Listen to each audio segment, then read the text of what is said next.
প্রাচীনকালে মুরা নামের এক ভয়ঙ্কর রাক্ষস 3 লোককে কাঁপিয়ে দিয়েছিল। তার অত্যাচারে যজ্ঞ ভেঙে পড়ত, ঋষিদের তপস্যা নষ্ট হতো, দেবতারা সর্বচ্যুত হয়েছিল।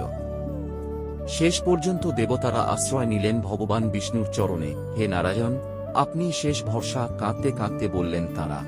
শুরু হল ধর্ম আর অধর্মের ভয়ঙ্কর যুদ্ধ।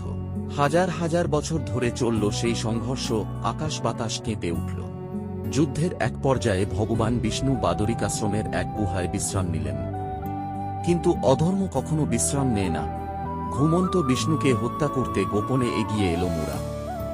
সে ভাবল, এই সুযোগ আর আসবে না। ঠিক তখনই অলৌকিক ঘটনা ঘটল।